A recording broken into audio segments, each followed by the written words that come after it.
완벽하게 매끄러운 그 최고급 실크천을 한번 상상해 보세요. 주름 하나도 없이 팽팽하게 당겨진 음. 아주 눈부시게 부드러운 표면 말이죠. 네, 손으로 이렇게 쓸어내려도 아무런 거칠음이 없는 기하학적으로 완벽한 표면이죠. 맞아요. 우리가 우주를 바라볼 때 오랫동안 기대했던 모습이 사실 바로 이런 거잖아요. 그렇죠. 우리는 수백 년 동안 우주가 그런 매끄러운 캔버스 위에 아주 정교하게 그려져 있다고 굳게 믿어왔으니까요. 그런데 만약에 그 아름다운 실크천을 전자현미경 아래에 놓고 배율을 막 수십억 배로 높여서 들여다본다면 어떨까요? 아마 좀 끔찍할 겁니다. 갑자기 그 매끄러웠던 표면은 온데간데 없어질 테니까요. 네.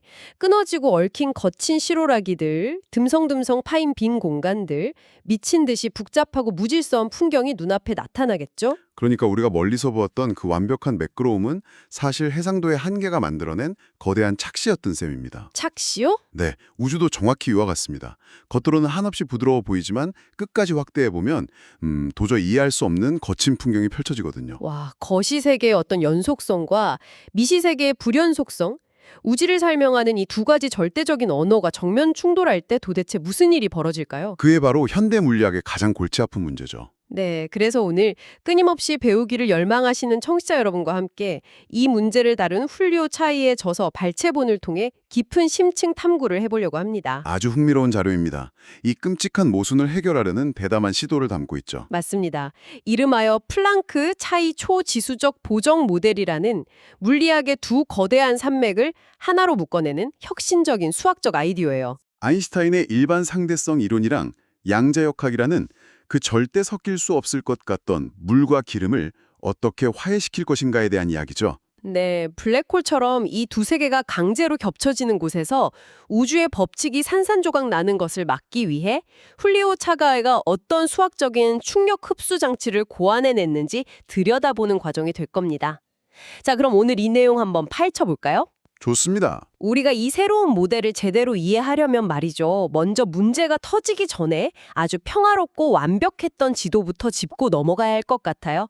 그러니까 아인슈타인의 세계 말입니다. 네, 뉴턴 시대까지만 해도 사람들은 중력이 보이지 않는 끈이 서로를 끌어당기는 어떤 힘이라고 생각했습니다. 약간 마법 같은 거네요. 그렇죠. 하지만 아인슈타인은 세상을 완전히 다르게 보았거든요. 중력은 끌어당기는 힘이 아니라 질량과 에너지에 의해 구부러진 시공간의 기하학, 그러니까 구부러짐 그 자체라는 겁니다. 아, 그 유명한 트램폴린 비유가 여기서 나오는 거죠. 맞습니다.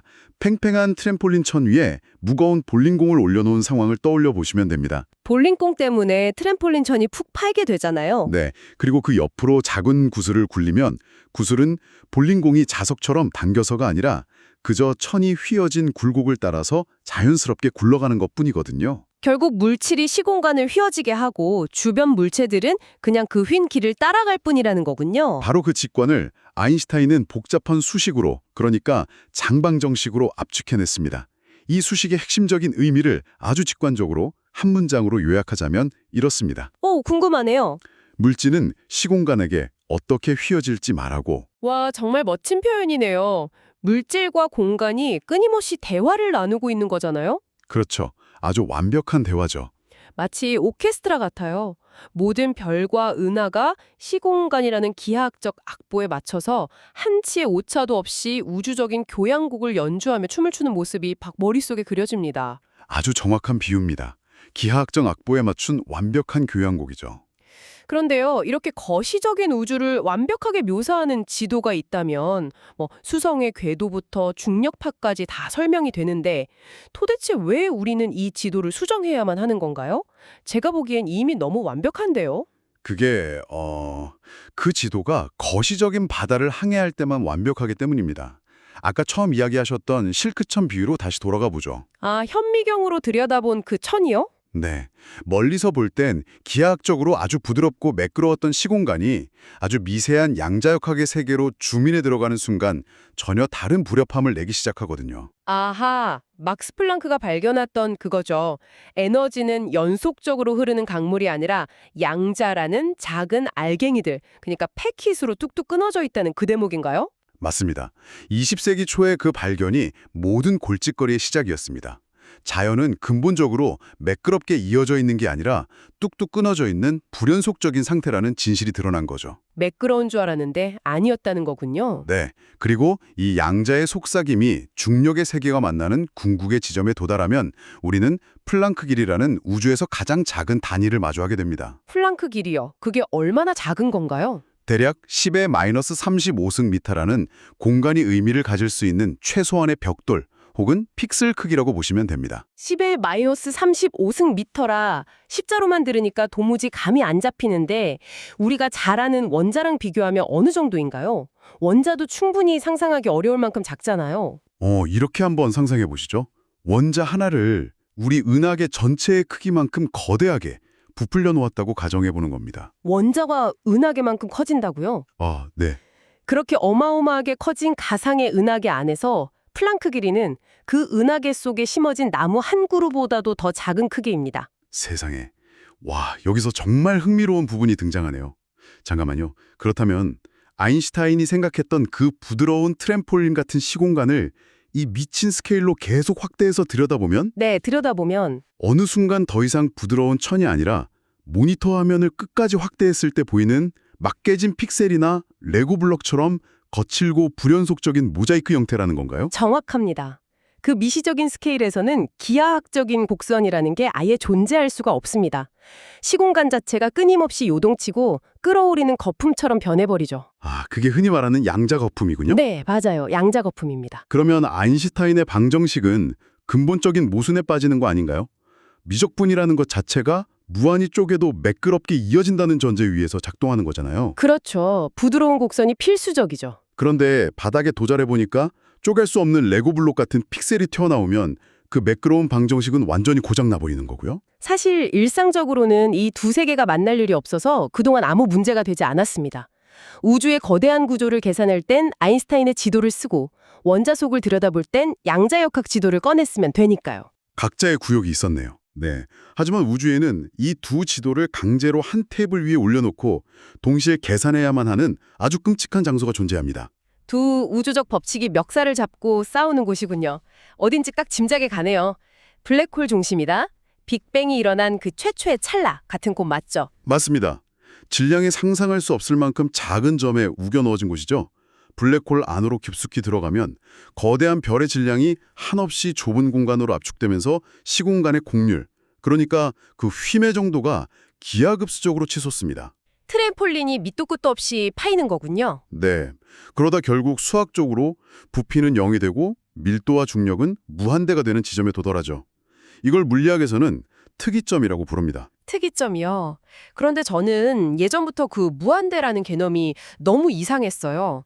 물리적인 현실 세계에서 밀도나 온도가 진짜로 무한대가 된다는 게 말이 되나요? 아주 예리한 지적이십니다. 컴퓨터 게임에서 버그가 났을 때 그래픽이 와장창 깨지면서 오류가 나는 거랑 비슷한 느낌이거든요. 현실에서 무한대가 있을 수 있나 싶어서요. 여기서 큰 그림과 연결 지어보면요. 물리학 방정식에서 무한대가 튀어나왔다는 건 우주 어딘가에 진짜로 무한대의 밀도를 가진 괴물이 존재한다는 뜻이 아닙니다.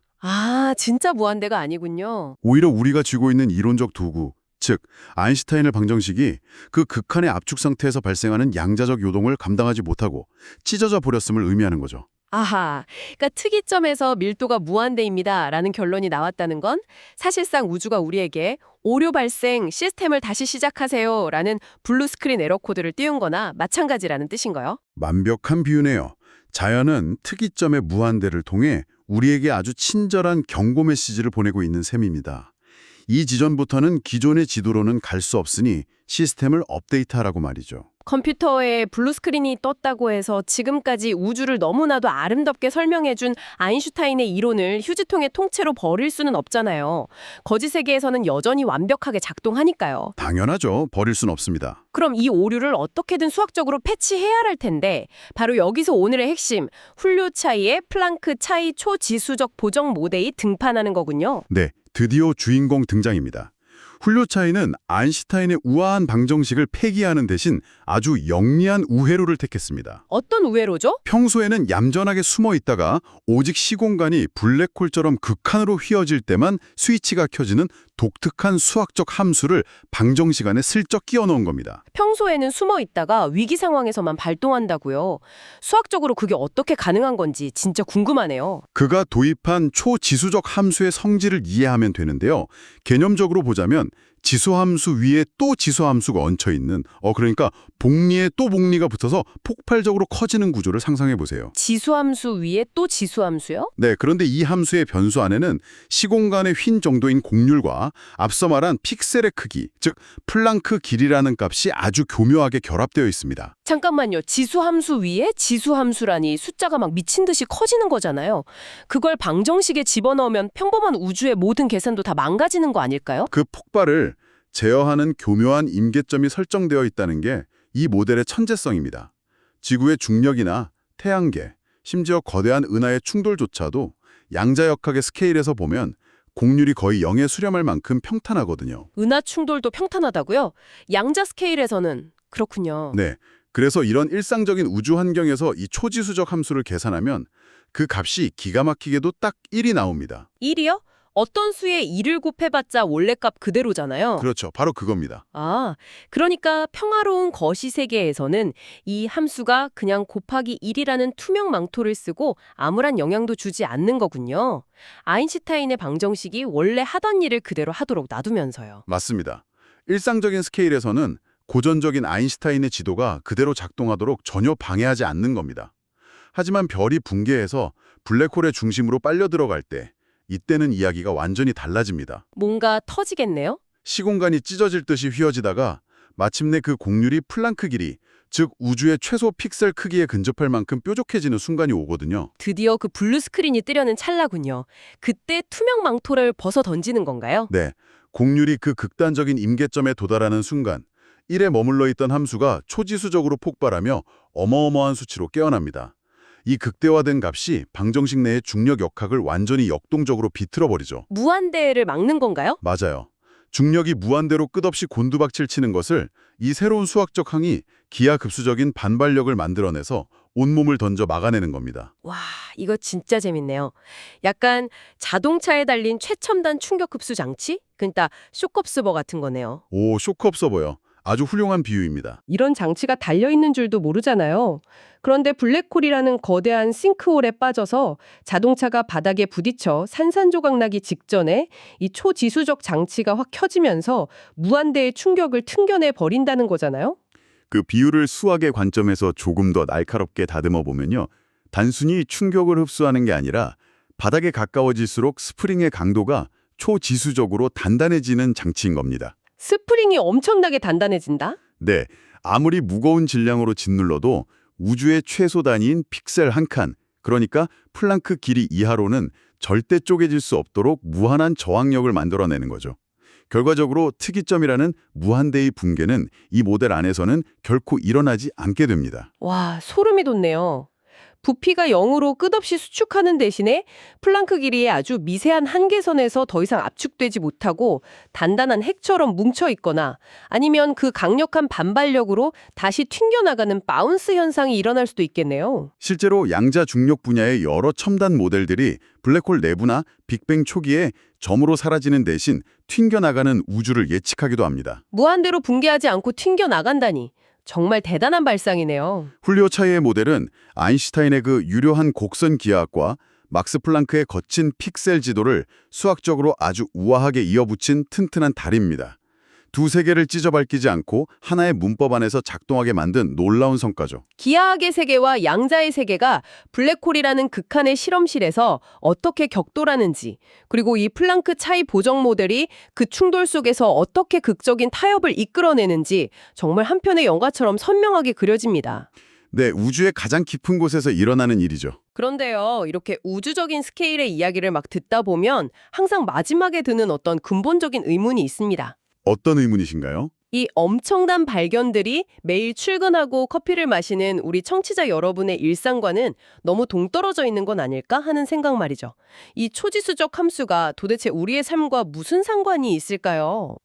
솔직히 말씀드리면 당장 내일의 주가를 예측하거나 새로운 스마트폰을 만드는 데는 이 방정식이 아무런 실용적인 쓸모가 없을 겁니다. 역시 그렇겠죠. 하지만 이건 아주 근원적인 우리의 존재 위치에 대한 질문입니다. 우리는 그저 밤하늘의 블랙홀과 별을 관찰하는 구경꾼이 아니거든요. 구경꾼이 아니다. 네, 우리 몸을 이루는 원자들, 우리가 서 있는 공간 자체가 바로 이 매끄러움과 불연속성의 아슬아슬한 타협 위에 세워져 있으니까요. 우리가 딛고 있는 이 거대한 우주라는 무대가 어떻게 무너지지 않고 버티고 있는지 그 심연의 원리를 이해하려는 인류의 가장 치열한 지적 탐험인 셈이죠. 듣고 보니 그러네요. 결국 우리는 우주의 코드를 해독하기 위해 끊임없이 질문을 던지는 존재들이니까요. 이 거대한 지식의 조각을 맞추다 보니까 오늘 탐구한 내용에서 한 걸음 더 나아가서 머릿속을 떠나지 않는 꽤 도발적인 생각이 하나 들었습니다. 어떤 생각인지 궁금한데요. 오늘 이 심층 탐구를 들으시는 청취자 여러분도 이 질문을 한번 곱씹어 보셨으면 좋겠어요. 우리가 처음에 우주를 부드러운 실크천이라고 생각했지만 끝까지 확대해 보면 플랑크 길이 크기의 수많은 양자 픽셀들이 끌어오르는 거툼이었다는 걸 알게 되었잖아요. 네, 그게 핵심이었죠. 만약 시공간 자체가 이렇게 무수히 작은 양자적 픽셀들의 쉴 새 없는 진동으로 이루어져 있다면 어쩌면 우리가 매일 너무나 당연하게 느끼는 시간의 흐름이나 공간의 넓이라는 것조차 하나의 거대한 환상일지도 모른다는 생각이 듭니다. 환상이요? 네, 그러니까 우리가 뜨겁다거나 차갑다고 느끼는 온도의 실체가 사실은 그저 원자들이 얼마나 빨리 움직이느냐에 불과한 것처럼요. 우리가 아주 부드럽게 흘러간다고 믿는 이 시공간 역시 이 미시적인 픽셀들이 무수히 뭉쳐서 우리 뇌에 만들어내는 착시에 불과한 것은 아닐까요? 와, 그것은 현대 물리학의 오랜 믿음을 뒤흔드는 아주 철학적이면서도 과학적인 궁극의 화두입니다. 그런가요? 네, 우주의 픽셀과 픽셀 사이, 그 진짜 빈 공간에는 도대체 무엇이 존재할 것인가? 이 방정식 너머에 있는 다음 세대 인류가 반드시 풀어야 할 과제이기도 하죠. 아주 날카로운 통찰이십니다. 오늘 밤 퇴근길이나 창밖으로 밤하늘을 올려다보실 때 우주의 해상도를 끝까지 높인 풍경을 한번 상상해 보시기 바랍니다. 완벽하게 매끄러워 보이는 저 하늘 뒤에서 미친 듯이 진동하고 있을 우주의 픽셀들을 떠올려 보면 아마 익숙했던 세상이 평소와는 조금 다르게 느껴지실 겁니다. 하늘이 거대한 모자이크처럼 보일지도 모르겠네요. 맞아요. 오늘 우리가 함께 뛰어든 이 깊은 탐구의 여정이 청취자 여러분의 일상에 신선하고 지적인 충격을 안겨주었기를 바랍니다. 저희는 이 환상적인 우주의 모자이크 속에서 튀어나온 또 다른 매혹적인 질문들을 챙겨서 다음 심층 탐구 시간에 다시 여러분을 찾아뵙겠습니다. 함께해 주셔서 감사합니다.